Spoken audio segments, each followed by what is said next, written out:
शनिवार ਨੂੰ ਵੀ ਤੇ ਸੋਮਵਾਰ ਕੈਬਨਿਟ ਮੀਟਿੰਗ ਸ਼ਰਾਬ ਦੀ ਪਾਲਿਸੀ ਆਨਲਾਈਨ ਸ਼ਰਾਬ ਕਿੱਦਾਂ ਪਹੁੰਚਾਉਣੀ ਮਤਲਬ ਘਰਾਂ ਦੇ ਵਿੱਚ ਡਿਲੀਵਰੀ ਕਿਸ ਤਰੀਕੇ ਨਾਲ ਕਰਨੀ ਆ ਇਸੇ ਤੇ ਚਰਚਾ ਕੀਤੀ ਜਾ ਰਹੀ ਹੈ। ਅੱਜ ਪੰਜਾਬ ਦੇ ਵਿੱਚ ਗਰੀਬ ਵਰਗ ਔਰ ਲੋਅਰ ਮਿਡਲ ਕਲਾਸ ਬੇਸਿਕ ਸਹੂਲਤਾਂ ਨੂੰ ਤਰਸ ਰਹੀ ਹੈ। ਪਿਛਲੇ 50 ਦਿਨ ਦੇ ਵਿੱਚ ਪੰਜਾਬ ਸਰਕਾਰ ਨੇ ਸਿਰਫ 500 ਰੁਪਏ ਦਾ ਰਾਸ਼ਨ ਭੇਜਿਆ ਵਾ, ਸਿਰਫ 500 ਰੁਪਏ ਦਾ ਰਾਸ਼ਨ ਕਿ ਪੰਜਾਬ ਦੇ ਵਿੱਚ ਜਿਹੜੀ ਪਾਰਟੀ ਦੀ ਸਰਕਾਰ ਹੈ ਜੇ ਉਹਨਾਂ ਦੇ ਮਿਨਿਸਟਰਸ ਦੀ ਜੋ ਉਹਨਾਂ ਦੇ ਐਮਐਲਏਸ ਦੀ ਜੇ ਉਹਨਾਂ ਦੇ ਪਾਰਟੀ ਦੇ ਪ੍ਰਧਾਨ ਦੀ ਕੋਈ ਬੁੱਕਤ ਨਹੀਂ ਉਹਨਾਂ ਦਾ ਜੋ ਕਿਹਾ ਵਾ ਉਹ ਚੀਫ ਮਿਨਿਸਟਰ ਦੀ ਸਿਹਤ ਤੇ ਕੋਈ ਅਸਰ ਨਹੀਂ ਕਰਦਾ ਤੇ ਫਿਰ ਤੁਸੀਂ ਅੰਦਾਜ਼ਾ ਲਾ ਲਓ ਕਿ ਤੁਹਾਡਾ ਮੇਰਾ ਜਾਂ ਆਮ ਨਾਗਰਿਕ ਦਾ ਇਸ ਸਰਕਾਰ ਦੇ ਉੱਤੇ ਕੀ ਪ੍ਰਭਾਵ ਹੋਊ। ਜੇ ਸਰਕਾਰ ਆਪਣੇ ਹੀ ਮੰਤਰੀਆਂ ਦੀ ਆਪਣੇ ਐਮਐਲਏਸ ਦੀ ਆਪਣੇ ਪ੍ਰੈਜ਼ੀਡੈਂਟ ਦੀ ਗੱਲ ਮੰਨਣ ਨੂੰ ਤਿਆਰ ਨਹੀਂ ਤੇ ਫਿਰ ਆਮ ਨਾਗਰਿਕ ਦੀ ਕੀ ਪੁੱਛ ਪੜਤਾਲ ਹੋ ਸਕਦੀ ਸਰਕਾਰ ਦੇ ਵਿੱਚ ਤੁਸੀਂ ਇੱਥੋਂ ਅੰਦਾਜ਼ਾ ਲਾ ਸਕਦੇ ਹੋ ਕਿ ਜਦੋਂ ਵੀ ਇੱਕ ਸਰਕਾਰ ਬਣੀ ਕੈਪਟਨ ਅਮਰਿੰਦਰ ਸਿੰਘ ਦੀ ਇਸ ਸਰਕਾਰ ਦੇ ਵਿੱਚ ਬਾਬੂਸ ਦੀ ਪੁੱਛਗਿੱਛ ਜ਼ਿਆਦਾ ਅਫਸਰਸ਼ਾਹੀ ਦੀ ਪੁੱਛਗਿੱਛ ਜ਼ਿਆਦਾ ਬਲਕਿ ਚੰਦ ਜਿਹੜੇ ਬਲੂ ਆਈਡ ਆਫਸਰਸ ਨੇ ਕੈਪਟਨ ਅਮਰਿੰਦਰ ਸਿੰਘ ਦੇ ਉਹੀ ਸਰਕਾਰ ਚਲਾ ਰਹੇ ਨੇ। ਦੋਸਤੋ ਅੱਜ ਬਹੁਤ ਦਿਨਾਂ ਬਾਅਦ ਤੁਹਾਡੇ ਨਾਲ ਰੂਬਰੂ ਹੋ ਕੇ ਚਰਚਾ ਕਰਨ ਲੱਗਿਆ ਵਾਂ ਔਰ ਇਹ ਚਰਚਾ ਇਸ ਲਈ ਕਿਉਂਕਿ ਪਹਿਲਾਂ ਤਾਂ ਚਲੋ ਕਾਫੀ ਅਰਸਾ ਲੌਕਡਾਊਨ ਰਿਹਾ ਕਰਫਿਊ ਰਿਹਾ ਕਾਫੀ ਜਿਹੜੀ ਪੋਲੀਟੀਕਲ ਐਕਟੀਵਿਟੀ ਸੀਗੀ ਉਹ ਤਕਰੀਬਨ ਨਾਮਾਤਰ ਸੀਗੀ ਤੇ ਸਾਰਾ ਕੁਝ ਕਰੋਨਾ ਵਾਇਰਸ ਦੇ ਆਲੇ ਦੁਆਲੇ ਘੁੰਮ ਰਿਹਾ ਸੀਗਾ। ਅਖਬਾਰਾਂ ਵੀ ਉਹੀ ਰਿਪੋਰਟ ਕਰ ਰਹੀਆਂ ਸੀ, ਟੈਲੀਵਿਜ਼ਨ ਚੈਨਲਸ ਵੀ ਜੋ ਵੀ ਜਿੰਨੇ ਡਿਬੇਟ ਸਾਰੇ ਵਿਸ਼ਵ ਦੇ ਵਿੱਚ ਹੋ ਰਹੇ ਸੀ ਸਾਰੇ ਕਰੋਨਾ ਨੂੰ ਲੈ ਕੇ ਹੀ ਹੋ ਰਹੇ ਸੀ।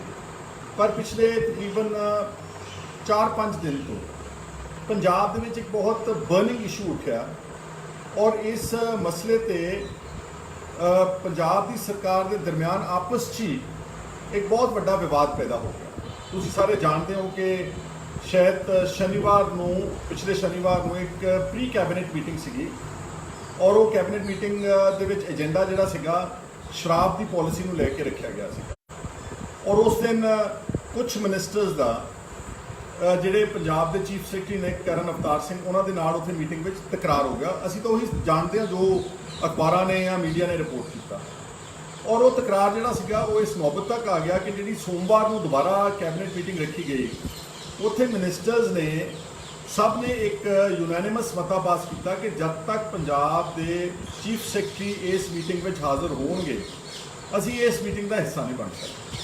ਬਲਕਿ ਨੌਬਤ ਇਹ ਆ ਗਈ ਅੰਗਰੇਜ਼ੀ ਅਖਬਾਰਾਂ ਨੇ ਅਗਲੇ ਦਿਨ ਇਹ ਰਿਪੋਰਟ ਕੀਤਾ ਮਿਨਿਸਟਰਸ ਦੀ ਸਟੇਟਮੈਂਟ ਨੂੰ ਇੰਟਰਪ੍ਰੀਟ ਕੀਤਾ ਕਿ ਆਈਦਰ ਅਸ ਔਰ ਦ ਚੀਫ ਸੈਕਟਰੀ ਯਾਨੀ ਕਿ ਕੈਪਟਨ ਅਮਰਿੰਦਰ ਸਿੰਘ ਜਾਂ ਸਾਨੂੰ ਰੱਖ ਲਵੇ ਮਿਨਿਸਟਰਸ ਨੂੰ ਤੇ ਜਾਂ ਆਪਣੇ ਮੁੱਖ ਸਕੱਤਰ ਪੰਜਾਬ ਨੂੰ ਰੱਖ ਲੈਣ। ਇੱਥੇ ਬਸ ਨਹੀਂ ਹੋਈ, ਉਸੇ ਦਿਨ ਤਕਰੀਬਨ ਸੋਮਵਾਰ ਨੂੰ ਹੀ ਇੱਕ ਕਾਂਗਰਸ ਦੇ ਐਮਐਲਏ ਨੇ ਲਗਾਤਾਰ 5-6 ਟਵੀਟਸ ਕੀਤੇ ਔਰ ਇੱਕ ਸਟੇਟਮੈਂਟ ਜਾਰੀ ਕੀਤੀ ਕਿ ਜਿਹੜੇ ਇਹ ਪੰਜਾਬ ਦੇ ਚੀਫ ਸੈਕਟਰੀ ਨੇ ਇਹ ਕੌਨਫਲਿਕਟ ਆਫ ਇੰਟਰਸਟ ਵਿੱਚ ਇੰਡਲਜ ਕਰ ਰਹੇ ਨੇ ਕਿਉਂਕਿ chief secretary exercise and taxation ਦੇ ਫਾਈਨੈਂਸ਼ੀਅਲ ਕਮਿਸ਼ਨਰ ਵੀ ਨੇ ਔਰ ਉਹਨਾਂ ਦੇ ਸਪੁੱਤਰ ਦਾ ਨਾਮ ਵੀ ਦੱਸਿਆ ਉਹਨਾਂ ਨੇ ਹਰਬੰਸ ਸਿੰਘ।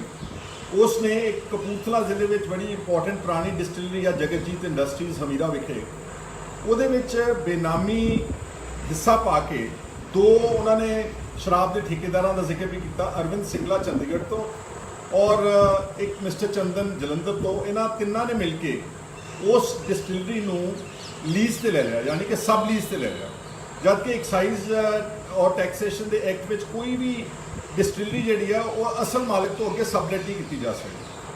ਪਰ ਇਹ ਕਾਂਗਰਸ ਦੇ ਐਮਐਲਏ ਦੇ ਜਿਹੜਾ ਬਿਆਨ ਸੀਗਾ ਬੜਾ ਮਹੱਤਵਪੂਰਨ ਸੀਗਾ ਕਿਉਂਕਿ ਚੀਫ ਸੈਕਟਰੀ ਜਿਹੜੇ ਸੀਗੇ ਉਹ ਐਕਸਾਈਜ਼ ਐਂਡ ਟੈਕਸੇਸ਼ਨ ਦਾ ਵਿਭਾਗ ਵੀ ਉਹਨਾਂ ਦੇ ਕੋਲ ਸੀਗਾ ਤੇ ਜਿਹੜੇ ਚੀਫ ਮਿਨਿਸਟਰ ਨੇ ਪੰਜਾਬ ਦੇ ਕੈਪਟਨ ਅਮਰਿੰਦਰ ਸਿੰਘ ਉਹ ਨਾਲ ਐਕਸਾਈਜ਼ ਐਂਡ ਟੈਕਸੇਸ਼ਨ ਮਿਨਿਸਟਰ ਵੀ। ਸੋ ਇੱਕ ਤਾਂ ਝਗੜਾ ਪੈ ਗਿਆ ਮਿਨਿਸਟਰਸ ਦਾ ਕਿ ਸਾਡਾ ਚੀਫ ਸੈਕਟਰੀ ਦੇ ਨਾਲ ਅਸੀਂ ਨਹੀਂ ਬੈਠ ਸਕਦੇ। ਦੂਸਰਾ ਕਾਂਗਰਸ ਦੇ ਐਮਐਲਏ ਨੇ ਇਹ ਇਲਜ਼ਾਮ ਲਾਤੇ ਕਿ ਇਹ ਜਿਹੜਾ ਸਾਰਾ ਕੌਨਫਲਿਕਟ ਆਫ ਇੰਟਰਸਟ ਹੈ ਕਿ ਮੇਰੇ ਕੋਲ ਹੀ ਮਹਿਕਮਾ ਵਾ ਮੈਂ ਹੀ ਉਹਦੀ ਨੀਤੀ ਬਣਾਉਂਗਾ ਤੇ ਆਪਣੇ ਪਰਿਵਾਰ ਨੂੰ ਫਾਇਦਾ ਦੇਊਗਾ। ਉਸ ਤੋਂ ਅੱਗੇ ਗੱਲ ਹੋਰ ਥੋੜੀ ਵੱਧ ਗਈ ਜਦੋਂ ਪੰਜਾਬ ਪ੍ਰਦੇਸ਼ ਕਾਂਗਰਸ ਕਮੇਟੀ ਦੇ ਪ੍ਰੈਜ਼ੀਡੈਂਟ ਸੁਨੀਲ ਜਾਖੜ ਉਹਨਾਂ ਨੇ ਵੀ ਉਸ ਐਮਐਲਏ ਦੀ ਤੇ ਉਹ ਜਿਹੜੇ ਮਿਨਿਸਟਰ ਸੀ ਉਹਨਾਂ ਦੀ ਗੱਲ ਦੀ ਹਮਾਇਤ ਕਰਤੀ ਕਿ ਪੰਜਾਬ ਦੇ ਚੀਫ ਮਿਨਿਸਟਰ ਨੂੰ ਆਪਣੇ ਜਿਹੜੇ ਬਿਊਰੋਕਰੈਟ ਨੇ ਟੌਪ ਦੇ ਚੀਫ ਸੈਕਟਰੀ ਕਰਨ ਅਵਤਾਰ ਸਿੰਘ ਨੂੰ ਹਟਾ ਦੇਣਾ ਚਾਹੀਦਾ। ਕੈਪਟਨ ਅਮਰਿੰਦਰ ਸਿੰਘ ਨੂੰ ਅੱਜ ਮੇਰਾ ਖਿਆਲ 3-4 दिन हो गए इस मसले ते उन्होंने एक एक्शन लिया छोटा जिहा जिन्होंने कहते आई वॉश अखां चों हंझू पुंजने। उन्होंने करण अवतार सिंह चीफ सैकटरी का एक्साइज एंड टैक्सेशन डिपार्टमेंट जिहड़ा सी उन्होंने को वापस ले लिया। बस इस तो अगे कोई एक्शन नहीं लिया। और ਜਿਹੜੇ मिनिस्टर्स कह रहे ਸੀਗੇ ना कि ਅਸੀਂ ਜਾਂ ਸਾਡੇ ਚੋਂ ਜਾਂ ਸਾਨੂੰ ਰੱਖ ਲਓ ਜਾਂ ਚੀਫ ਸੈਕਟਰੀ ਨੂੰ ਰੱਖ ਲਓ। ਚੀਫ ਮਿਨਿਸਟਰ ਸਾਹਿਬ ਨੇ ਸੋਮਵਾਰ ਨੂੰ ਉਸੇ ਕੈਬਨਿਟ ਮੀਟਿੰਗ ਜਦੋਂ ਉਹਨਾਂ ਨੇ ਆਪਣਾ ਫੈਸਲਾ ਸੁਣਾਇਆ, ਥੋੜੇ ਜਿਹੀ ਦੇਰ ਬਾਅਦ ਹੀ 2-3 ਘੰਟਿਆਂ ਬਾਅਦ ਉਹਨਾਂ ਦੀ ਪ੍ਰਾਈਮ ਮਿਨਿਸਟਰ ਮੋਦੀ ਸਾਹਿਬ ਦੇ ਨਾਲ ਵੀਡੀਓ ਕਾਨਫਰੰਸਿੰਗ ਸੀ ਸਾਰੇ ਦੇਸ਼ ਦੇ ਚੀਫ ਮਿਨਿਸਟਰਸ ਦੀ। ਉਹਨਾਂ ਨੇ ਉਸ ਵੀਡੀਓ ਕਾਨਫਰੰਸ ਵਿੱਚ ਇਸੇ ਹੀ ਚੀਫ ਸੈਕਟਰੀ ਨੂੰ ਆਪਣੇ ਨਾਲ ਬਿਠਾ ਕੇ ਸ਼ਾਮਲ ਕੀਤਾ ਔਰ ਅੱਜ ਤੱਕ ਉਹਨਾਂ ਦੇ ਖਿਲਾਫ ਕਿਸੇ ਤਰ੍ਹਾਂ ਦੀ ਕੋਈ ਇਨਕੁਆਇਰੀ ਨਹੀਂ ਆਰਡਰ ਕੀਤੀ ਔਰ ਕੋਈ ਹੋਰ ਜਿਹੜਾ ਸੀਗਾ ਐਕਸ਼ਨ ਨਹੀਂ ਲਿਆ। ਇੱਥੇ ਹੀ ਬਸ ਨਹੀਂ ਹੋਇਆ, ਅੱਜ ਤੁਸੀਂ ਸਾਰਿਆਂ ਨੇ ਪੜ੍ਹ ਲਿਆ ਹੋਣਾ, ਸਾਰੀਆਂ ਅਖਬਾਰਾਂ ਵਿੱਚ ਆ ਚੁੱਕਾ ਕਿ 12 ਕਾਂਗਰਸ ਦੇ ਐਮਐਲਏਜ਼ ਨੇ ਇਹ ਮੰਗ ਰੱਖੀ ਹੈ ਚੀਫ ਮਿਨਿਸਟਰ ਪੰਜਾਬ ਦੇ ਕੋਲ ਕਿ ਇਹ ਜਿਹੜਾ ਸਾਰਾ ਮਾਮਲਾ ਹੈ ਕੌਨਫਲਿਕਟ ਆਫ ਇੰਟਰਸਟ ਦਾ, ਚੀਫ ਸੈਕਟਰੀ ਦੇ ਪਰਿਵਾਰ ਦਾ ਡਿਸਟਿਲਰੀਆਂ ਦੇ ਨਾਲ ਸ਼ਮੂਲੀਅਤ, ਨਾਲੇ ਜਿਹੜਾ ਪੰਜਾਬ ਦੇ ਵਿੱਚ ਇਸ ਵਕਤ ਇਸ ਸ਼ਰਾਬ ਦੇ ਵਪਾਰ ਦੀ ਜਿਹੜੀ ਰੈਵਨਿਊ ਲਾਸ ਹੋ ਰਿਹਾ, ਜੋ ਘਾਟਾ ਪੈ ਰਿਹਾ, ਸਟੇਟ ਨੂੰ ਆਮਦਨ ਨਹੀਂ ਹੋ ਰਹੀ, ਇਸ ਦੀ ਸੀਬੀਆਈ ਜਾਂਚ ਕੀਤੀ ਜਾਵੇ। ਉਹਨਾਂ ਨੇ ਪੰਜਾਬ ਪੁਲਿਸ ਤੋਂ ਜਾਂਚ ਨਹੀਂ ਮੰਗੀ, ਨਾ ਉਹਨਾਂ ਨੇ ਵਿਜੀਲੈਂਸ ਡਿਪਾਰਟਮੈਂਟ ਤੋਂ ਜਾਂ ਕਿਸੇ ਹੋਰ ਪੰਜਾਬ ਦੀ ਏਜੰਸੀ ਤੋਂ ਜਾਂਚ ਮੰਗੀ। ਉਹਨਾਂ ਨੇ ਕਿਹਾ ਜੀ ਸੀਬੀਆਈ ਤੋਂ ਜਾਂਚ ਹੋਣੀ ਚਾਹੀਦੀ। ਹੁਣ 3-4 ਗੱਲਾਂ ਮੇਰੇ ਵੀਰੋ ਤੇ ਭੈਣੋ, ਦੁਨੀਆ ਸਾਰੇ, ਤੁਸੀਂ ਸਾਰੇ ਜਿਹੜੇ ਪੰਜਾਬ ਨਾਲ ਕਨੈਕਟਡ ਹੋ, 3-4 ਇਸ਼ੂਜ਼ ਇਹਦੇ ਵਿੱਚ ਉੱਠਦੇ ਨੇ ਬੜੇ ਇੰਪੋਰਟੈਂਟ। ਸਭ ਤੋਂ ਪਹਿਲਾਂ ਤਾਂ ਇਹ ਆ ਕਿ ਪੰਜਾਬ ਦੇ ਵਿੱਚ ਜਿਹੜੀ ਪਾਰਟੀ ਦੀ ਸਰਕਾਰ ਹੈ, ਜੇ ਉਹਨਾਂ ਦੇ ਮਿਨਿਸਟਰਸ ਦੀ, ਜੋ ਉਹਨਾਂ ਦੇ ਐਮਐਲਏਜ਼ ਦੀ, ਜੇ ਉਹਨਾਂ ਦੇ ਪਾਰਟੀ ਦੇ ਪ੍ਰਧਾਨ ਦੀ ਕੋਈ ਬੁੱਕਤ ਨਹੀਂ, ਉਹਨਾਂ ਦਾ ਜੋ ਕਿਹਾ ਵਾ ਉਹ ਚੀਫ ਮਿਨਿਸਟਰ ਦੀ ਸਿਹਤ ਤੇ ਕੋਈ ਅਸਰ ਨਹੀਂਗਾ, ਤੇ ਫਿਰ ਤੁਸੀਂ ਅੰਦਾਜ਼ਾ ਲਾ ਲਓ ਕਿ ਤੁਹਾਡਾ, ਮੇਰਾ ਜਾਂ ਆਮ ਨਾਗਰਿਕ ਦਾ ਇਸ ਸਰਕਾਰ ਦੇ ਉੱਤੇ ਕੀ ਪ੍ਰਭਾਵ ਹੋਊ। ਜੇ ਸਰਕਾਰ ਆਪਣੇ ਹੀ ਮੰਤਰੀਆਂ ਦੀ, ਆਪਣੇ ਐਮਐਲਏਜ਼ ਦੀ, ਆਪਣੇ ਪ੍ਰੈਜ਼ੀਡੈਂਟ ਦੀ ਗੱਲ ਮੰਨਣ ਨੂੰ ਤਿਆਰ ਨਹੀਂ ਔਰ ਕੋਈ ਇਨਕੁਆਇਰੀ ਆਰਡਰ ਕਰਨ ਨੂੰ ਤਿਆਰ ਨਹੀਂ, ਕਿਸੇ ਵੱਡੇ ਅਫਸਰ ਨੂੰ ਹਟਾਉਣ ਨੂੰ ਤਿਆਰ ਨਹੀਂ, ਤੇ ਫਿਰ ਆਮ ਨਾਗਰਿਕ ਦੀ ਕੀ ਪੁੱਛ ਪੜਤਾਲ ਹੋ ਸਕਦੀ ਸਰਕਾਰ ਦੇ ਵਿੱਚ, ਤੁਸੀਂ ਇੱਥੋਂ ਅੰਦਾਜ਼ਾ ਲਾ ਸਕਦੇ ਹੋ। ਨੰਬਰ 1 ਸਭ ਤੋਂ ਇੰਪੋਰਟੈਂਟ ਇਸ਼ੂ। ਦੂਸਰਾ ਹੈਗਾ ਕਿ ਪਿਛਲੇ 3 ਸਾਲਾਂ ਤੋਂ ਜਿਹੜਾ ਅਸਲ ਵਿੱਚ ਫਰਸਟ੍ਰੇਸ਼ਨ ਸੀ ਨਾ, ਜਿਹੜੀ ਹੁਣ ਮਿਨਿਸਟਰਸ ਤੱਕ ਪਹੁੰਚ ਗਈ, ਕਾਂਗਰਸ ਪ੍ਰੈਜ਼ੀਡੈਂਟ ਤੱਕ ਪਹੁੰਚ ਗਈ ਤੇ ਐਮਐਲਏਜ਼ ਤੱਕ ਪਹੁੰਚ ਗਈ। ਅਸਲ ਫਰਸਟ੍ਰੇਸ਼ਨ, ਅਸਲ ਜਿਹੜਾ ਮਸਲਾ ਇਹ ਆ ਕਿ ਜਦੋਂ ਦੀ ਇੱਕ ਸਰਕਾਰ ਬਣੀ ਕੈਪਟਨ ਅਮਰਿੰਦਰ ਸਿੰਘ ਦੀ, ਇਸ ਸਰਕਾਰ ਦੇ ਵਿੱਚ ਬਾਬੂਜ਼ ਦੀ ਪੁੱਛਗਿੱਛ ਜ਼ਿਆਦਾ, ਅਫਸਰਸ਼ਾਹੀ ਦੀ ਪੁੱਛਗਿੱਛ ਜ਼ਿਆਦਾ, ਇਕੱਲੀ ਪੁੱਛਗਿੱਛ ਨਹੀਂ ਬਲਕਿ ਚੰਦ ਜਿਹੜੇ ਬਲੂ ਆਈਡ ਆਫਸਰਸ ਨੇ ਕੈਪਟਨ ਅਮਰਿੰਦਰ ਸਿੰਘ ਦੇ, ਉਹੀ ਸਰਕਾਰ ਚਲਾ ਰਹੇ ਨੇ। ਪਹਿਲਾਂ ਥੋੜੀ ਹਿਲਜੁਲ ਥੱਲੇ ਕੇਡਰਸ ਵਿੱਚ, ਫਿਰ ਐਮਐਲਏਆਂ ਵਿੱਚ ਹੁੰਦੀ ਰਹੀ ਕਿ ਸਾਡੀ ਕੋਈ ਪੁੱਛਗਿੱਛ ਨਹੀਂ ਹੈ, ਅਖਬਾਰਾਂ ਵੀ ਲਿਖਦੀਆਂ ਰਹੀਆਂ, ਕਈ ਵਾਰ ਐਮਐਲਏਜ਼ ਨੇ ਬਗਾਵਤ ਕਰਨ ਦੀ ਕੋਸ਼ਿਸ਼ ਵੀ ਕੀਤੀ, ਸੌਹਾਂ ਵੀ ਖਾਧੀਆਂ, ਫਿਰ ਵਿੱਚੋਂ ਸਿਲੈਕਟਿਵਲੀ ਕੈਪਟਨ ਸਾਹਿਬ, ਕਿਉਂਕਿ ਉਹਨਾਂ ਦੇ ਕੋਲ ਸਾਧਨ ਨੇ, ਉਹਨਾਂ ਨੇ 2-4 ਐਮਐਲਏਜ਼ ਨੂੰ ਐਵੇਂ ਕੋਈ ਛੋਟੀ ਜਿਹੀ ਫੀਤੀ ਲਾਤੀ ਜਿਹਦੀ ਬੁੱਕਤ ਕੋਈ ਨਹੀਂ ਸੀਗੀ, ਤੇ ਉਹ ਮਸਲਾ ਥੱਲੇ ਬੈਠ ਜਾਂਦਾ ਸੀ। ਪਰ ਹੁਣ ਇਹ ਬਹੁਤ ਵੱਡੇ ਪੱਧਰ ਤੇ ਸਾਹਮਣੇ ਨਜ਼ਰ ਆ ਗਿਆ ਕਿ ਪੰਜਾਬ ਦੇ ਵਿੱਚ ਇਲੈਕਟਿਡ ਰਿਪਰੈਜ਼ੈਂਟੇਟਿਵ, ਆਪੋਜੀਸ਼ਨ ਨੂੰ ਤਾਂ ਤੁਸੀਂ ਛੱਡ ਹੀ ਦਿਓ, ਆਪਣੀ ਪਾਰਟੀ, ਰੂਲਿੰਗ ਪਾਰਟੀ ਦੇ ਐਮਐਲਏਜ਼ ਤੇ ਮਿਨਿਸਟਰਸ ਤੇ ਉਹਨਾਂ ਦੇ ਪ੍ਰੈਜ਼ੀਡੈਂਟ ਦੀ ਅੱਜ ਪੰਜਾਬ ਦੇ ਇਸ ਸਰਕਾਰੀ ਫੰਕਸ਼ਨਿੰਗ ਵਿੱਚ ਕੋਈ ਸੇ ਨਹੀਂ। ਇਸ ਨੂੰ ਥੋੜੇ ਜਿਹੇ ਉਂਗਲੀਆਂ ਦੇ ਉੱਤੇ ਗਿਣੇ ਜਾ ਸਕਦੇ ਜਿਹੜੇ ਅਫਸਰਸ ਨੇ, ਉਹ ਇਹ ਸਰਕਾਰ ਚਲਾ ਰਹੇ।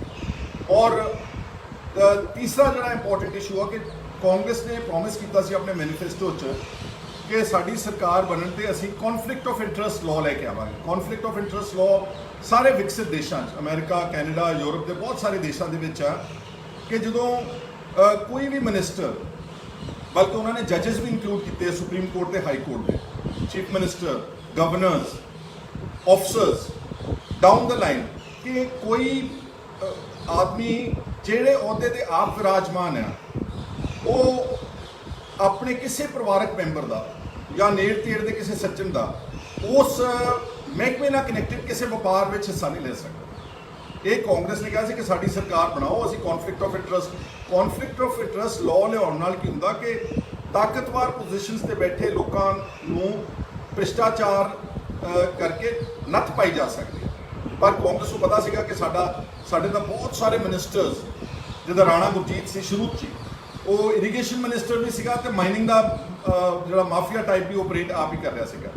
ਇਸੇ ਤਰ੍ਹਾਂ ਹੀ ਬਹੁਤ ਸਾਰੇ ਕਾਂਗਰਸ ਦੇ ministers, MLAs let's say transport ਦਾ ਵਪਾਰ ਕਰ ਰਹੇ ਨੇ, ਸਕੂਲਸ ਚਲਾ ਰਹੇ ਨੇ, ਪ੍ਰਾਈਵੇਟ ਹਸਪੀਟਲਸ ਰਨ ਕਰ ਰਹੇ ਨੇ, ਇਸੇ ਤਰ੍ਹਾਂ ਹੀ ਅਫਸਰ ਬਹੁਤ ਸਾਰੇ ਜਿਨ੍ਹਾਂ ਦਾ ਬਹੁਤ ਸਾਰੇ ਵਪਾਰ ਚੱਲਦੇ ਨੇ, ਉਹਨਾਂ ਮਹਿਕਮਿਆਂ 'ਚ ਆਪ ਹੀ ਬੈਠੇ ਨੇ। ਜਿੱਦਾਂ ਮਿਸਾਲ ਦੇ ਤੌਰ ਤੇ ਚੀਫ ਸੈਕਟਰੀ ਦੀ ਗੱਲ ਆਈ ਹੈ ਕਿ ਉਹ excise and taxation financial commissioner ਵੀ ਸੀਗੇ ਤੇ ਨਾਲ ਉਹਨਾਂ ਦਾ ਸਪੁੱਤਰ ਜਾ ਕੇ ਬੇਨਾਮੀ ਇਸ ਜਿਹੜਾ ਸੀਗਾ ਵਪਾਰ ਉਹਦੇ ਵਿੱਚ ਹਿੱਸਾ ਲੈ ਰਿਹਾ ਸੀਗਾ।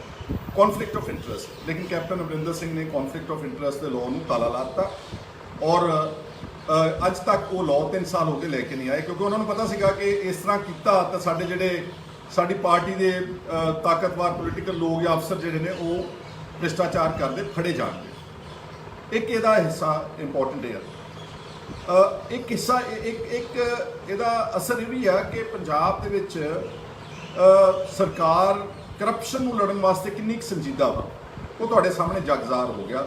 ਮਤਲਬ ਕਿ ਪਿਛਲੇ ਆਪਾਂ 3 ਦਿਨ ਹੀ ਲਾ ਲਓ, ਮੰਡੇ ਔਨਵਰਡਸ, ਅੱਜ ਤੱਕ ਕੈਪਟਨ ਅਮਰਿੰਦਰ ਸਿੰਘ ਨੇ ਆਪਣੇ ਆਫਿਸਰ ਦੇ ਖਿਲਾਫ ਕੋਈ ਜਾਂਚ ਦੇ ਆਦੇਸ਼ ਨਹੀਂ ਦਿੱਤੇ। ਔਰ ਇਸ ਤੋਂ ਪਹਿਲਾਂ ਵੀ ਬਹੁਤ ਸਾਰੇ ਇਸ਼ੂਜ਼ ਆ ਚੁੱਕੇ ਨੇ। ਉਹਨਾਂ ਦੇ ਮਿਨਿਸਟਰਸ ਦੇ ਇਲਜ਼ਾਮ ਲੱਗੇ ਕਿ ਉਹਨਾਂ ਨੇ ਚੇਂਜ ਆਫ ਲੈਂਡ ਯੂਜ਼ ਵਿੱਚ ਪ੍ਰਾਪਰਟੀ ਨੂੰ ਲੈ ਕੇ ਘਪਲਾ ਕੀਤਾ, ਜਾਂ ਹੋਰ ਬਹੁਤ ਸਾਰੇ ਆਫਿਸਰਸ ਦੇ ਖਿਲਾਫ ਇਲਜ਼ਾਮ ਲੱਗੇ ਨੇ ਕਿ ਅਮਰਿੰਦਰ ਸਿੰਘ ਨੇ ਕਿਸੇ ਤਰ੍ਹਾਂ ਦੀ ਉਹਦੇ ਵਿੱਚ ਕੋਈ ਜਾਂਚ ਨਹੀਂ ਹੋਣ ਦਿੱਤੀ। ਸੋ ਕੁੱਲ ਮਿਲਾ ਕੇ ਮੈਂ ਤਾਂ ਇਹੀ ਕਹਿ ਸਕਦਾ ਹਾਂ ਕਿ ਪੰਜਾਬ ਪਹਿਲਾਂ ਹੀ ਇੱਕ ਬਹੁਤ ਉੱਜੜਿਆ ਹੋਇਆ ਸਟੇਟ ਬਣਿਆ ਜਾਂਦਾ ਸੀਗਾ। ਸਾਡੇ ਤੇ 2.5 ਲੱਖ ਕਰੋੜ ਦਾ ਕਰਜ਼ਾ ਵਾ, 20,000 ਕਰੋੜ ਰੁਪਇਆ ਤਾਂ ਅਸੀਂ ਕਿੱਲਾ ਵਿਆਜ ਭਰ ਰਹੇ ਇਸ ਕਰਜ਼ੇ ਨੂੰ ਲੈ ਕੇ।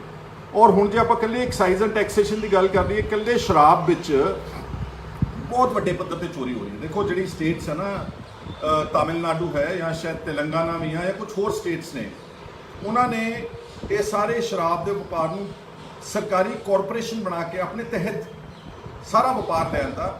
ਔਰ ਉਹਦੇ ਨਾਲ ਕੀ ਹੋਇਆ ਕਿ ਉਹਨਾਂ ਸਟੇਟਸ ਦੀ ਰੈਵਨਿਊ ਜਿਹੜੀ ਆ ਬਹੁਤ ਜ਼ਿਆਦਾ ਵੱਧ ਗਈ ਹੈ। ਤੇ ਪੰਜਾਬ ਦਾ ਆਪਾਂ ਜਾਣਦੇ ਆ ਸਾਰੇ ਕਿ ਬਹੁਤ ਐਲਕੋਹਲ ਕੰਜ਼ਿਊਮਿੰਗ ਸਟੇਟ ਆ। ਸਭ ਤੋਂ ਜ਼ਿਆਦਾ ਜੇ ਸਾਰੇ ਦੇਸ਼ ਵਿੱਚ ਕੋਈ ਸ਼ਰਾਬ ਦੀ ਵਿਕਰੀ ਹੁੰਦੀ ਜਾਂ ਕੰਜ਼ੰਪਸ਼ਨ ਹੁੰਦੀ ਤਾਂ ਪੰਜਾਬ ਦੇ ਵਿੱਚ ਹੁੰਦੀ।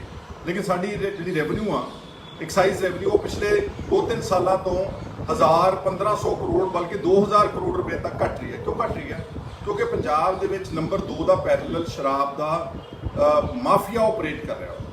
ਇੱਕ ਤਾਂ ਹੈਗਾ ਨਾ ਸਰਕਾਰੀ ਠੇਕੇ, ਇੱਕ ਹੈਗਾ ਗੈਰ ਸਰਕਾਰੀ ਮਾਫੀਆ ਜਿਹੜਾ ਵਾ ਪੰਜਾਬ ਦੇ ਵਿੱਚ, ਉਹ ਨੰਬਰ 2 ਦਾ ਸ਼ਰਾਬ ਦਾ ਵਪਾਰ ਕਰ ਰਿਹਾ, ਜਿਹਦੇ ਕਰਕੇ ਜਿਹੜੀ ਆਮਦਨ ਸਰਕਾਰੀ ਖਜ਼ਾਨੇ ਵਿੱਚ ਜਾਣੀ ਸੀ ਉਹ ਸਾਰੀ ਇਹਨਾਂ ਦੀ ਜੇਬਾਂ ਵਿੱਚ ਜਾ ਰਹੀ। ਜਿਹੜੀਆਂ ਡਿਸਟਿਲਰੀਜ਼ ਨੇ ਪੰਜਾਬ ਦੇ ਵਿੱਚ, ਮੇਰੇ ਖਿਆਲ 8-10 ਨੇ, ਉਹਨਾਂ 'ਚੋਂ ਬਹੁਤ ਸਾਰੀਆਂ ਤਾਂ ਸਿਆਸੀ ਪਰਿਵਾਰਾਂ ਦੇ ਹੱਥ ਵਿੱਚ ਆ। ਫਿਰ ਮੈਨੂੰ ਨਾਮ ਲੈਣਾ ਪੈ ਰਿਹਾ ਰਾਣੇ ਗੁਰਜੀਤ ਦਾ। ਇਹਦੇ ਕੋਲ ਜਿਹੜੀ ਲੋਕੇ ਪਿੰਡ ਵਿੱਚ ਤਰਨਤਾਰਨ ਡਿਸਟਿਲਰੀ ਆ, ਜਾ ਕੇ ਚੈੱਕ ਕਰ ਲਓ, ਕਰਫਿਊ 'ਚ ਵੀ ਚੱਲਦੀ ਰਹੀ, ਸ਼ਰਾਬ ਬਣਾਉਂਦੀ ਰਹੀ ਹੈ। ਔਰ ਹੁਣ ਵੀ ਜਾ ਕੇ ਤੁਸੀਂ ਦੇਖ ਸਕਦੇ ਹੋ, ਰੋਜ਼ਾਨਾ ਕਈ ਟਰੱਕ ਬਿਨਾਂ ਐਕਸਾਈਜ਼ ਡਿਊਟੀ ਦਿੱਤੇ ਲੰਘ ਰਹੇ ਨੇ। ਤੁਹਾਨੂੰ ਸਭ ਨੂੰ ਪਤਾ ਹੋਣਾ ਚਾਹੀਦਾ ਕਿ ਸ਼ਰਾਬ ਦੀ ਆਪਣੇ ਆਪ ਵਿੱਚ ਵੈਲਿਊ ਕੁਛ ਨਹੀਂ, ਪਾਣੀ ਹੁੰਦਾ ਸਿਰਫ, ਛੋਟਾ ਮੋਟਾ ਇਹਨਾਂ ਦਾ ਫਾਰਮੂਲਾ ਹੈਗਾ ਵਾ। ਉਹਦਾ ਜਿਹੜਾ 70-80% ਕਾਸਟ ਐਲਕੋਹਲ ਦੀ ਸ਼ਰਾਬ ਦੀ ਬਣਦੀ ਆ, ਉਹ ਜਿਹੜੀ ਐਕਸਾਈਜ਼ ਡਿਊਟੀ ਚਾਰਜ ਕਰਕੇ ਸਰਕਾਰ ਦੇ ਖਜ਼ਾਨੇ ਵਿੱਚ ਜਾਂਦੀ। ਤੇ ਜਦੋਂ ਤੁਸੀਂ ਐਕਸਾਈਜ਼ ਦੀ ਚੋਰੀ ਕਰਕੇ ਸਿੱਧੇ ਟਰੱਕ ਬਾਹਰ ਕੱਢ ਦਿੱਤੇ, ਇੱਕ ਟਰੱਕ ਵਿੱਚ 8-8, 10-10 ਲੱਖ ਰੁਪਇਆ ਆਮਦਨ ਕਮਾਉਂਦੇ ਨੇ ਡਿਸਟਿਲੀਆਂ ਦੇ ਮਾਲਕ। ਔਰ ਸੁਖਬੀਰ ਸਿੰਘ ਬਾਦਲ ਕੱਲ ਪਰਸੋਂ ਪ੍ਰੈਸ ਕਾਨਫਰੰਸ ਕਰ ਰਹੇ ਸੀ, ਸ਼ਰਾਬ ਦਾ ਮਾਫੀਆ ਹੈ। ਕੋਈ ਹੋਰ ਤਾਂ ਬੋਲ ਸਕਦਾ? ਸੁਖਬੀਰ ਜੀ, ਤੁਸੀਂ ਤਾਂ ਆਪ 10 ਸਾਲ ਇਹੀ ਮਾਫੀਆ ਦਾ ਕੰਮ ਕੀਤਾ। ਤੁਹਾਡੇ ਆਪਣੇ ਪਾਰਟੀ ਦੇ ਐਕਸ-MLA ਦੀਪ ਮਲਹੋਤਰਾ, ਉਹ ਜਿਹੜੇ ਨੇ ਇਸ ਵਕਤ ਵੀ ਡਿਸਟਿਲਰੀ ਦੇ ਮਾਲਕ ਨੇ, ਉਹ ਵੀ ਇਸੇ ਤੁਹਾਡੀ ਸਰਕਾਰ ਵਿੱਚ ਚੋਰੀ ਕਰਦੇ ਰਹੇ ਨੇ। DP ਯਾਦਵ ਇੱਕ ਬਹੁਤ ਵੱਡਾ ਬਾਹੂਬਲੀ ਪੋਲੀਟੀਸ਼ੀਅਨ ਆ ਉੱਤਰ ਪ੍ਰਦੇਸ਼ ਦਾ, ਸ਼ਾਇਦ ਇੱਧਰ ਦਸੂਏ ਮੁਕੇਰੀਆਂ ਦੇ ਕੋਲ ਉਹਦੀ ਡਿਸਟਿਲਰੀ ਹੈ। ਲਾਈਕਵਾਈਜ਼ ਜਿਹੜੇ ਡਿਸਟਿਲਰੀਆਂ ਦੇ ਮਾਲਕ ਨੇ, ਇਹ ਬਹੁਤ ਤਾਕਤਵਰ ਵੈਲ ਕਨੈਕਟਡ ਬੰਦੇ ਨੇ, ਇਹਨਾਂ ਨੂੰ ਕੋਈ ਹੱਥ ਨਹੀਂ ਪਾ ਸਕਦਾ। ਸੋ 2,000 ਕਰੋੜ ਰੁਪਏ ਦਾ ਚੂਨਾ ਲੱਗ ਰਿਹਾ ਪੰਜਾਬ ਦੇ ਖਜ਼ਾਨੇ ਨੂੰ ਇਹਨਾਂ ਲੋਕਾਂ ਦੀ ਨਲਾਇਕੀ ਦੇ ਕਰਕੇ। ਇਹ ਸਾਰੇ ਇਸ਼ੂਜ਼ ਉੱਠੇ ਹੋਏ ਨੇ। ਹਾਲਾਂਕਿ ਮੈਂ ਸਮਝਦਾ ਕਿ ਪੰਜਾਬ ਦੀ ਸਰਕਾਰ ਦੀ ਜਿਹੜੀ ਕੈਬਨਿਟ ਮੀਟਿੰਗ ਸੀ, ਬਹੁਤ ਦਿਨਾਂ ਬਾਅਦ ਕੀਤੀ ਸੀਗੀ, ਉਹਦੇ 'ਚ ਕਰੋਨਾ ਵਾਇਰਸ ਨੂੰ ਕਿੱਦਾਂ ਲੜਨਾ ਵਾ, front line workers, nurses, doctors, pharmacist, ਜਿਹੜੇ ਆਫਿਸਰਸ ਨੇ, ਜਿਹੜੇ ਜਾਂ ਈਵਨ ਪੁਲਿਸ ਜਾਂ ਜਿਹੜੇ ਦੂਜੀ ਸਰਕਾਰੀ ਮਸ਼ੀਨਰੀ ਜਿਹੜੀ ਫਰੰਟ ਲਾਈਨ ਤੇ ਕੰਮ ਕਰ ਰਹੀ, ਉਹਨਾਂ ਵਾਸਤੇ ਕੀ ਬੰਦੋਬਸਤ ਹੈ। ਜਿਹੜੇ ਪੋਜ਼ਿਟਿਵ ਮਰੀਜ਼ ਆ ਰਹੇ ਨੇ, ਅਸੀਂ ਉਹਨਾਂ ਵਾਸਤੇ ਕੀ ਵੈਂਟੀਲੇਟਰਸ ਤੇ ਉਹਨਾਂ ਦੇ ਇਲਾਜ ਵਾਸਤੇ ਬੰਦੋਬਸਤ ਕਰ ਰਹੇ ਹਾਂ, ਜਾਂ ਅਸੀਂ ਜਿਹੜੀ ਟੈਸਟਿੰਗ ਹੋਣੀ ਚਾਹੀਦੀ ਆ, ਪਤਾ ਲੱਗਣਾ ਚਾਹੀਦਾ ਰੈਂਡਮ ਟੈਸਟਿੰਗ ਅਸੀਂ ਪੰਜਾਬ ਦੇ ਵਿੱਚ ਕਿੰਨੀ ਕਰ ਰਹੇ ਹਾਂ। ਇਹ ਸਾਰੇ ਇਸ਼ੂਜ਼ ਕੈਬਨਿਟ ਵਿੱਚ ਡਿਸਕਸ ਹੋਣੇ ਚਾਹੀਦੇ ਸੀ, ਪਰ ਇੱਕ ਹੀ ਇਸ਼ੂ ਡਿਸਕਸ ਹੋਇਆ ਉਸ ਦਿਨ ਸ਼ਨੀਵਾਰ ਨੂੰ ਵੀ ਤੇ ਸੋਮਵਾਰ ਕੈਬਨਿਟ ਮੀਟਿੰਗ, ਸ਼ਰਾਬ ਦੀ ਪਾਲਿਸੀ, ਆਨਲਾਈਨ ਸ਼ਰਾਬ ਕਿੱਦਾਂ ਪਹੁੰਚਾਉਣੀ, ਮਤਲਬ ਘਰਾਂ ਦੇ ਵਿੱਚ ਡਿਲੀਵਰੀ ਕਿਸ ਤਰੀਕੇ ਨਾਲ ਕਰਨੀ ਆ, ਇਸੇ ਤੇ ਚਰਚਾ ਕੀਤੀ ਜਾ ਰਹੀ ਸੀਗੀ। ਔਰ ਇੱਥੇ ਹੀ ਬਸ ਨਹੀਂ, ਅੱਜ ਪੰਜਾਬ ਦੇ ਵਿੱਚ ਗਰੀਬ ਵਰਗ ਔਰ ਲੋਅਰ ਮਿਡਲ ਕਲਾਸ ਤੇ ਮਿਡਲ ਕਲਾਸ ਬੇਸਿਕ ਸਹੂਲਤਾਂ ਨੂੰ ਤਰਸ ਰਹੀ ਹੈ। ਪਿਛਲੇ 50 ਦਿਨ ਦੇ ਵਿੱਚ ਪੰਜਾਬ ਸਰਕਾਰ ਨੇ ਸਿਰਫ 500 ਰੁਪਏ ਦਾ ਰਾਸ਼ਨ ਭੇਜਿਆ ਵਾ, ਸਿਰਫ 500 ਰੁਪਏ ਦਾ ਰਾਸ਼ਨ। ਉਹਦੇ ਤੇ ਆਪਣੀ ਫੋਟੋ ਲਾਈ ਕਿ 500 ਚ ਵੀ ਅਹਿਸਾਸ ਹੋ ਜਾਵੇ ਕਿ ਅਸੀਂ ਤੁਹਾਨੂੰ ਕੁਝ ਦੇ ਰਹੇ ਹਾਂ। ਜਿੱਦਾਂ MLA ਸਾਹਿਬ ਜਾ ਕੇ ਵਿਚਾਰੇ ਜਿਹੜੇ ਬਿਹਾਰ ਤੇ ਉੱਤਰ ਪ੍ਰਦੇਸ਼ ਤੇ ਮੱਧ ਪ੍ਰਦੇਸ਼ ਗਰੀਬ ਲੇਬਰ ਤਬਕਾ ਜਾ ਰਿਹਾ ਸੀ, ਉਹਨਾਂ ਨੂੰ ਦੱਸਦੇ ਸੀ ਕਿ ਤੁਹਾਡੀ ਟਿਕਟ ਦਾ ਕਿਰਾਇਆ ਅਸੀਂ ਦੇ ਰਹੇ ਹਾਂ। ਇਹ ਪੋਲਿਟਿਕਸ ਆ ਪੰਜਾਬ ਦੇ ਵਿੱਚ ਲੈਵਲ ਇਸ ਵਕਤ ਜੋ ਚੱਲ ਰਿਹਾ ਵਾ। ਔਰ ਮੈਂ ਸਮਝਦਾ ਕਿ ਜਿੱਦਾਂ ਚੰਗੇ ਦੇਸ਼ਾਂ ਨੇ ਆਪਣੇ ਨਾਗਰਿਕਾਂ ਨੂੰ, ਚਾਹੇ ਉਹ ਕੈਨੇਡਾ ਵਾ, ਚਾਹੇ ਇਵਨ ਪਾਕਿਸਤਾਨ ਜਿਹਨੂੰ ਆਪਾਂ ਰੋਜ਼ ਗਾਲਾਂ ਕੱਢਦੇ ਹਾਂ, ਸਾਡੇ ਨਾਲੋਂ ਬਿਹਤਰ ਪ੍ਰਬੰਧ ਤਾਂ ਆਮ ਗਰੀਬ ਵਰਗ ਵਾਸਤੇ ਉਹਨਾਂ ਨੇ ਇਹਨਾਂ ਦਿਨਾਂ ਦੇ ਵਿੱਚ ਕ੍ਰਾਈਸਿਸ ਦੇ ਵਿੱਚ ਕੀਤਾ। ਕੱਲ ਮੋਦੀ ਸਾਹਿਬ ਨੇ ਕਿਹਾ ਤਾਂ ਹੈ 20 ਲੱਖ ਕਰੋੜ ਰੁਪਇਆ, ਪਤਾ ਨਹੀਂ ਕਿੱਥੋਂ ਲੈ ਕੇ ਆਉਣਗੇ, ਕਿਉਂਕਿ 30 ਲੱਖ ਕਰੋੜ ਰੁਪਇਆ ਤਾਂ government of India the total revenue ਆ, ਮਤਲਬ ਸਾਰੀ ਆਮਦਨ ਟੋਟਲ ਆ। ਬਾਕੀ ਉਹਨਾਂ ਨੇ ਕਿੰਨੇ ਹੋਰ ਖਰਚੇ ਕਰਨੇ ਨੇ। ਖੈਰ ਐਨੀਵੇਜ਼, ਹਲੇ ਉਹਨਾਂ ਨੇ ਕੱਲ ਸਿਰਫ ਇੰਡਸਟਰੀਅਲ ਵਰਗ ਨੂੰ ਜੋ ਸਹੂਲਤਾਂ ਦਿੱਤੀਆਂ ਉਹਦਾ ਖੁਲਾਸਾ ਕੀਤਾ। ਦੇਖਦੇ ਹਾਂ ਕਿ ਐਗਰੀਕਲਚਰ ਸੈਕਟਰ ਔਰ ਜਿਹੜੀ ਲੋਅਰ ਮਿਡਲ ਕਲਾਸ ਤੇ ਮਿਡਲ ਕਲਾਸ ਵਾਸਤੇ, ਉਹਨਾਂ ਵਾਸਤੇ ਜੈਨੂਅਲੀ ਤੇ ਐਕਚੁਅਲੀ ਜ਼ਮੀਨ ਦੇ ਉੱਤੇ ਕੀ ਕਰਕੇ ਲੈ ਕੇ ਆਉਂਦੇ ਨੇ, ਇਹ ਤਾਂ ਦੇਖ ਕੇ ਹੀ ਪਤਾ ਲੱਗ ਸਕਦਾ। ਪਰ ਜੋ ਪੰਜਾਬ ਦੇ ਵਿੱਚ ਇਸ ਵਕਤ ਪੋਲੀਟੀਕਲ ਤੇ ਐਡਮਿਨਿਸਟ੍ਰੇਟਿਵ ਕ੍ਰਾਈਸਿਸ ਆ, ਇਹ ਅਨਪ੍ਰੈਸੀਡੈਂਟਡ ਆ। ਇਹ ਪਹਿਲਾਂ ਕਦੀ ਨਹੀਂ ਹੋਇਆ ਕਿ ਸਰਕਾਰ ਦੇ ਆਪਣੇ ਮਿਨਿਸਟਰਸ ਕਹਿਣ ਕਿ ਅਸੀਂ ਕੈਬਨਿਟ ਮੀਟਿੰਗਸ ਬॉयकॉट ਕਰ ਰਹੇ ਹਾਂ, ਉਹਨਾਂ ਦੇ ਆਪਣੇ MLAs ਕਹਿਣ ਕਿ CBI ਦੀ ਜਾਂਚ ਹੋਣੀ ਚਾਹੀਦੀ ਹੈ, ਉਹਨਾਂ ਦਾ ਆਪਣਾ ਹੀ ਪਾਰਟੀ ਦਾ ਪ੍ਰੈਜ਼ੀਡੈਂਟ ਕਹੇ ਕਿ ਮੈਂ ਸਪੋਰਟ ਕਰਦਾ ਮਿਨਿਸਟਰਸ ਦੀ ਤੇ MLAs ਦੀ ਤੇ CBI ਜਾਂਚ ਹੋਣੀ ਚਾਹੀਦੀ ਹੈ। ਇਹਦਾ ਮਤਲਬ ਇਹ ਆ ਸਿੱਧਾ ਕਿ ਕੈਪਟਨ ਸਾਹਿਬ ਇਹਨਾਂ ਮਿਨਿਸਟਰਸ ਤੇ MLAs ਤੇ ਜਿਹੜੇ ਕਾਂਗਰਸ ਦੇ ਪ੍ਰੈਜ਼ੀਡੈਂਟ ਹੈ ਇਹਨਾਂ ਦੀ ਗੱਲ ਨੂੰ ਸੁਣਦੇ ਨੇਗੇ। ਔਰ ਜਿਹੜੀ ਇਹ ਪਿਛਲੇ ਕਾਫੀ ਅਰਸੇ ਤੋਂ ਹੋ ਸੀਗਾ ਇਨਐਕਸੈਸਿਬਿਲਿਟੀ ਦੀ ਗੱਲ ਕਿ ਉਹ ਅਵੇਲੇਬਲ ਹੀ ਨਹੀਂ ਗਏ, ਉਹ ਸਿਰਫ ਥੋੜੇ ਜਿਹੇ ਅਫਸਰਸ਼ਾਹੀ ਨੂੰ ਅਵੇਲੇਬਲ ਨੇ, ਇਹ ਵੀ ਗੱਲ ਸਾਬਤ ਹੋ ਗਈ ਇਸ ਸਾਰੇ ਵਿਵਾਦ ਦੇ ਨਾਲ। ਜਿਹੜੀ ਕੈਬਨਿਟ ਮੀਟਿੰਗਸ ਚੰਡੀਗੜ੍ਹ ਵਿੱਚ ਬੈਠੀਆਂ ਹੋਣੀਆਂ, ਚੀਫ ਮਿਨਿਸਟਰ ਸਾਹਿਬ ਵੀ ਚੰਡੀਗੜ੍ਹ ਦੇ ਨੇੜੇ ਕਿਸੇ ਫਾਰਮ ਹਾਊਸ ਰਹਿੰਦੇ ਨੇ, ਉਹ ਕੈਬਨਿਟ ਮੀਟਿੰਗ ਵਿੱਚ ਫਿਜ਼ੀਕਲੀ ਆਪ ਨਹੀਂ ਜਾ ਸਕਦੇ, ਉਹ ਆਪਣੀ ਕੈਬਨਿਟ ਨਾਲ ਵੀ 16-17 ਮਿਨਿਸਟਰਸ ਨਾਲ ਵੀ ਵੀਡੀਓ ਕਾਨਫਰੰਸਿੰਗ ਤੇ ਗੱਲ ਕਰਦੇ ਨੇ। ਇੱਥੋਂ ਸਾਫ਼ ਪਤਾ ਲੱਗ ਗਿਆ ਵਾ ਕਿ ਜਿਹੜਾ ਚੀਫ ਮਿਨਿਸਟਰ ਸਾਹਿਬ ਨੇ ਉਹ ਜੇ ਆਪਣੇ ਮਿਨਿਸਟਰਸ ਨਾਲ ਨਹੀਂ ਬੈਠ ਸਕਦੇ ਤੇ ਕ੍ਰਾਈਸਿਸ ਵਿੱਚ ਉਹ ਜ਼ਮੀਨ ਤੇ ਜਾ ਕੇ ਡਿਸਟ੍ਰਿਕਟ ਹੈਡਕੁਆਟਰ ਸਬ ਡਿਵੀਜ਼ਨ ਤੇ ਜਾ ਕੇ ਕੀ ਇਹ ਸਾਰੀ ਗੱਲ ਦਾ ਜਿਹੜਾ ਹੈਗਾ ਅੰਦਾਜ਼ਾ ਲੈ ਸਕਦੇ ਨੇ ਆ ਦੇਖ ਸਕਦੇ ਨੇ ਜਾ ਕੇ, ਇਹ ਉਹਨਾਂ ਤੋਂ ਐਕਸਪੈਕਟ ਨਹੀਂ ਕੀਤਾ ਸਕਦਾ। ਸੋ ਮੇਰਾ ਅੱਜ ਇਸ ਇਸ਼ੂ ਦੇ ਉੱਤੇ ਤੁਹਾਡੇ ਨਾਲ ਇਹ ਸਾਰੇ ਵਿਚਾਰ ਵਟਾਂਦਰਾ ਸੀਗਾ। ਜੇ ਅੱਛਾ ਲੱਗਿਆ ਤਾਂ ਜ਼ਰੂਰ ਇਸ ਨੂੰ ਸ਼ੇਅਰ ਕਰਨਾ, ਤੇ ਜਿਹੜੇ ਕੁਝ ਲੋਕ ਮਾੜੀ ਲੈਂਗੁਏਜ ਲਿਖਦੇ ਨਾ ਲਿਖਿਆ ਕਰੋ। ਤੁਹਾਡੀਆਂ ਧੀਆਂ ਭੈਣਾਂ ਦੇਖਦੀਆਂ ਸਾਰਾ ਕੁਝ ਲਾਈਵ, ਜਦੋਂ ਤੁਸੀਂ ਲਿਖਦੇ ਨਾ ਗਾਲੀ ਗਲੋਚ ਕਰਦੇ, ਤੁਹਾਡੀ ਮਾਂ ਭੈਣ ਆਪ ਪੜ੍ਹ ਰਹੀਆਂ ਉੱਥੇ ਕਿ ਆਹ ਸਾਡਾ ਮੇਰਾ ਪਤੀ ਜਾਂ ਮੇਰਾ ਭਰਾ ਜਾਂ ਮੇਰਾ ਬੇਟਾ, ਇਹਦੀ ਕਰਤੂਤਾਂ ਦੇਖ ਕੇ ਉਹ ਤੁਹਾਨੂੰ ਆਪ ਪਹਿਲਾਂ ਘਰੋਂ ਗਾਲਾਂ ਪੈਂਦੀਆਂ ਨੇ। ਹਾਂ, ਜੇ ਤੁਹਾਨੂੰ ਲੱਗਦੇ ਕਿ ਤੁਹਾਡੇ ਡਿਫਰੈਂਸ ਆਫ ਓਪੀਨੀਅਨ ਹੈ, ਅੱਛੇ ਲਫ਼ਜ਼ਾਂ ਵਿੱਚ ਲਿਖੋ ਤਾਂ ਕਿ ਅੱਛੇ ਲਫ਼ਜ਼ਾਂ ਵਿੱਚ ਤੁਹਾਨੂੰ ਜਵਾਬ ਦਿੱਤਾ ਜਾ ਸਕੇ। ਉਮੀਦ ਕਰਦਾ ਕਿ ਤੁਸੀਂ ਸਾਰੇ ਅੱਜ ਦੇ ਮੇਰੇ ਰੱਖੇ ਹੋਏ ਵਿਚਾਰਾਂ ਤੇ ਜ਼ਰੂਰ ਗੌਰ ਕਰੋਗੇ। ਤੁਹਾਡਾ ਬਹੁਤ ਸਭ ਦਾ ਸ਼ੁਕਰੀਆ, ਧੰਨਵਾਦ, ਥੈਂਕ ਯੂ।